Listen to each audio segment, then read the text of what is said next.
Thank you. Troop 5. I can do this all day long. This is great. Well, thank you. Thank you for the introduction. Yeah, my name is Brandon Kristowski. I'm the founder, president, CEO of Edwin's. Who was there for the afternoon speech? A lot of people? Okay, good. All right, well, so I'll try not to repeat the whole thing again and switch it up a little bit. But it's simple. What I do is I just give someone a fair and equal opportunity. And for a lot of you, you might say that's not so innovative. But in today's day and age, it really is. To give someone a fair and equal opportunity, as you may or may not know, is not what happens every day. So I take those who are coming out of prison and those who want a second chance and train them to the top in culinary arts and hospitality. So what it is, it's a restaurant, a fine dining French restaurant where we serve, escargot, frog legs, you name it. It's classic French. And we take those from coming out of prison and teach them for 6 months. And I think what's innovative about it is its brutal simplicity. So you say, what do you mean? What do you mean by simplicity? Well, it's removing all the barriers, it's removing all the prejudice, it's removing all those preconceived notions, and just boiling it down to a human being, and a human being who wants an opportunity. So from the beginning, we never ask about someone's past. So someone always asks the question, well, how do you interview your students? How do you find the right students? Well, it's just about finding those who want that chance and are willing to work hard for it. So we never ask about previous offense, we never ask about previous education levels. All we look for is someone who says, hey, I'm ready to do good, and I'm ready to do it now. That's half the battle. The other half the battle is making sure that's true, that someone does want that second chance. So in the 6-month program, the first 3 weeks are very tough. They're like a boot camp. So those that get into the program are given very hard tasks and very big challenges, and if they overcome them, they continue to move on. If they don't overcome them, we find out why, and we try to get them to help them overcome them. So if somebody is struggling maybe in memorization or math, we say, well, why are you struggling? And they say, well, I don't know how to study. Okay, well, here's flashcards, here's some ideas. If someone does know how to study and maybe doesn't have the time to study, we're going to help remove those barriers for them. So maybe it's helping them get childcare. Maybe it's helping them get transportation to and from the school. There's a number of things that we can do to help someone succeed, right? But when someone says, hey, look, I'm not even trying, I don't want to do it, well, there's the door, and they're not in the program anymore. So what's innovative about this whole program, I think, is the fact that it's real, it's truthful, and it's not taking someone based on their past, but based on where they want to go in their future. It sounds pretty easy, right? Okay. Well, here's what makes it hard.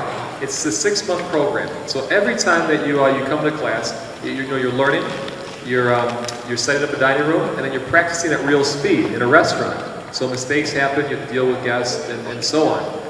When someone fails, of course, we help them correct and get better, and we do this day by day by day. But what also makes it challenging is once you kind of master something, maybe you start out as a host or hostess, the next week you're going to be a server. And then in another 3 weeks, you're going to be a bartender. And another 3 weeks, you're going to be running food. And then you'll be in the kitchen working each station. So we continually keep the challenge going. So it never ends once somebody achieves something. It's about introducing a new challenge. So I think, again, going back to innovation, what's innovative about that is the fact that we don't stop learning. And we continually try to keep people off balance and uncomfortable.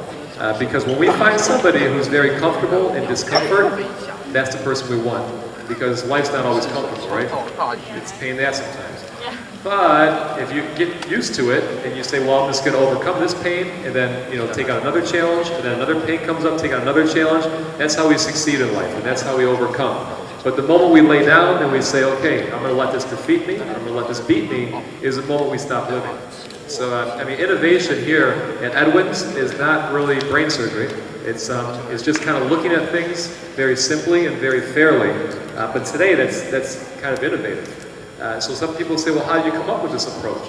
I tell them it's the story of my life.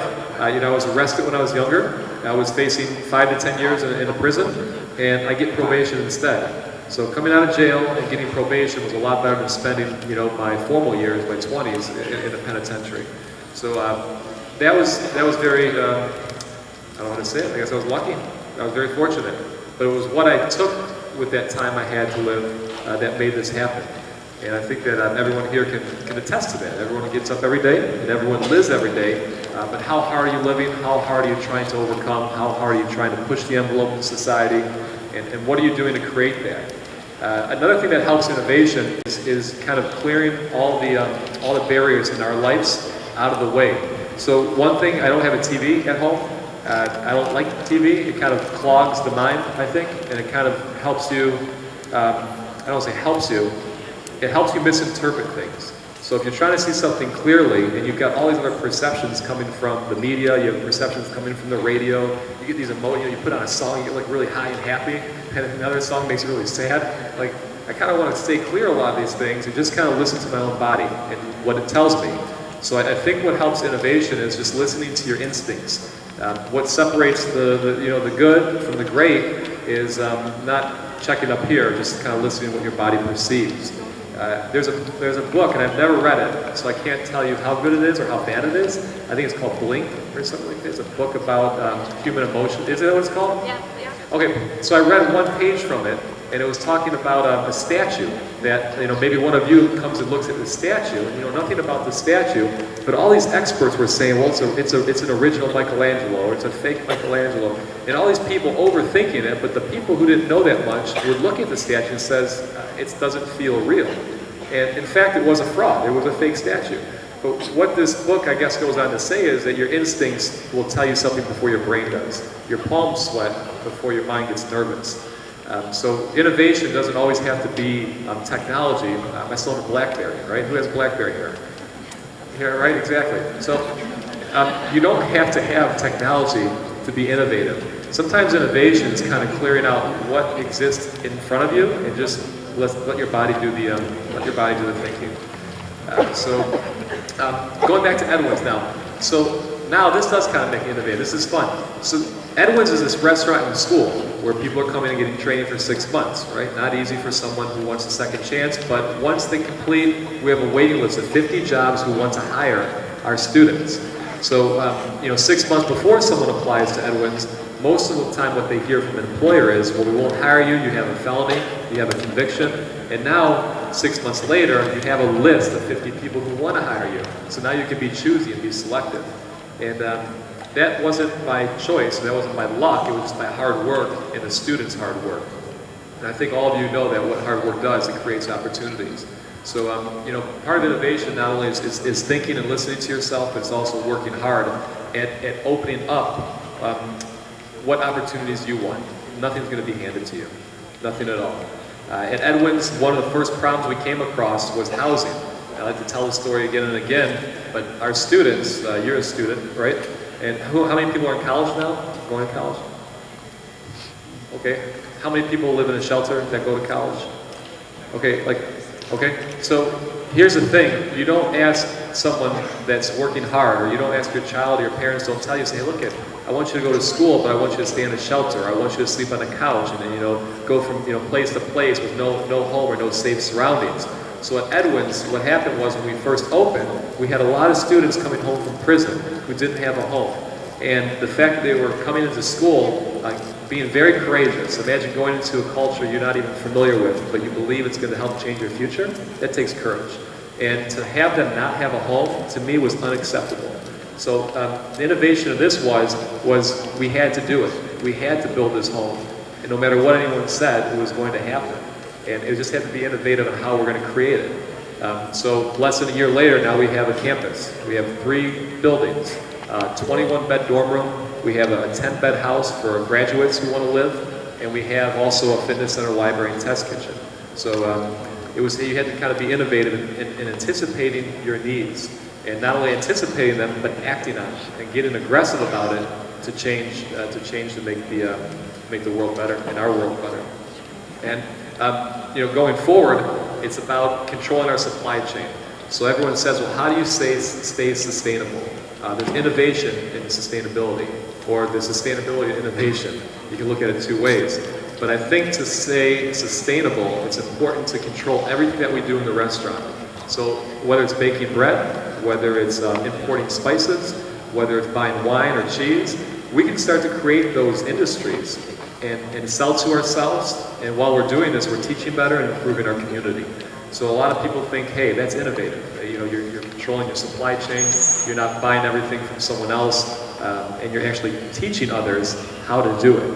So there's a lot of innovation involved in that as well. Last speech I gave, there was a lot of questions. So I'm going to leave, the next, how long do we have, 5 minutes? 5 minutes for questions.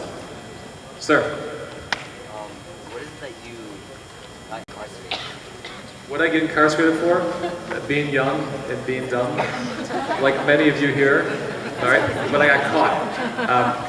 Well, the charge I got charged with was fleeing and eluding, which means that I was fleeing the police. So what happened was drugs were involved and everyone ran.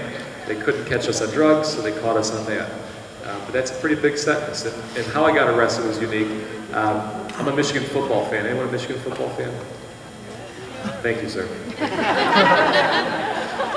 I was watching the Michigan football game and I got a knock on my door, and it was marshals who plucked me out and arrested me.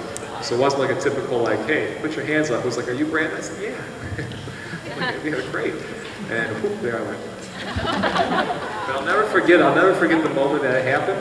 I'll never forget being, stripped naked and transferred from cell to jail like a piece of meat. I'll never forget this whole process. It was just, it was dehumanizing, really dehumanizing. Yes, sir. Afterwards, I spoke with you and you said something that really made me think. People don't want to be number 4. Yeah. Who likes to finish in 4th place is the question. No one, right? Everybody wants to be in 1st place, especially in this culture and this society. The American way is bigger, better, number 1, right? So to be and to facilitate this, to get this idea of Edwin's off and running and continue for success, I've got to put myself in 4th place. What does that mean? That means I put my community first, my business second, my family third, and myself 4th. So when people say, "Hey, this Edwin's thing is very successful. How do we do it?" I'd like they see a movie or they see the media, and I say, "Look, man, you don't want to do this. If you want to try it, I'll help you, but you prepare to put yourself last or 4th place." And not too many people find that sexy, right? But that's what makes us work, and it's not just me; it's the students who are sacrificing to be at this school, who are putting themselves 3rd or 4th, and putting their families behind them. And it's just a whole ecosystem of sacrifice. Yeah, thank you. Yes, ma'am. Yeah, so you talked a little bit about community, and given what you do you advocate against mass incarceration? And how closely related do you advocate for BLM? Because I remember earlier you said that a lot of the community is black as well. Yes, a disproportionate amount. Yeah, absolutely. So yeah, her question was, do we advocate or do I advocate against mass incarceration? So here's what I advocate for. It's for civil rights. It's for a human being to have a fair and equal opportunity. Now, I'm not here to question the justice system. Do I think it's flawed? Yes, absolutely. Quick facts, we spend about $74 billion a year on incarceration. That's 6 times more than higher education. We incarcerate 5. At the very minimum 5, up to 8 times more than any other country. So when someone says, well, that country, that communist country's bad, or that Middle Eastern country's bad, we're 5 to 8 times worse when it comes to incarceration. So there's a huge epidemic, and a disproportionate amount are African American or Latino. So I don't believe in what the system is doing, but I've got a very specific focus, and that's helping someone when they do come home. Right? I'm not here to argue what an elected official like a judge is doing. I'm not here to say this law is fair or unfair. We'll let the hands that control that. But if it comes to once someone's in prison, I'm teaching in prison. I go personally to one prison each week and spread this message. We work with Fish, we work with me, we teach culinary arts. Our curriculum, textbook, and DVD series is in all 30 prisons in Ohio. That's 50,000 people it can reach. So my goal is to help those once they're incarcerated know there is hope. And know there is a better tomorrow, and you're not just going to be on this merry-go-round of incarceration. And then when you do come home, we're going to make a lot of noise that, hey, look, we're running the best restaurant in the city. The Washington Post just came by and was like, this place is the tops. But we're going to keep doing this. We're going to keep running a first-rate institute and a great restaurant. So when people think that because incarceration doesn't mean it means you're inept or marginalized or half as good, they can point to Edwards and say, they're the best. We need to think about how we're looking at humans. So that's the fight I believe we can fight. And there's a lot of people, the Innocence Project and so many others fighting for, reform and so on, but that's over here. I'm here once someone is incarcerated to help them out. Yes, sir. Cleveland. Cleveland, Ohio, yeah. Yep. I can tell you how to get, there's a flight. It stops at Dallas, then it goes to Cleveland. That was the route I took to get here. Cool. I think we got two more. Uh-oh, last one. Better be a good one. You got a good question?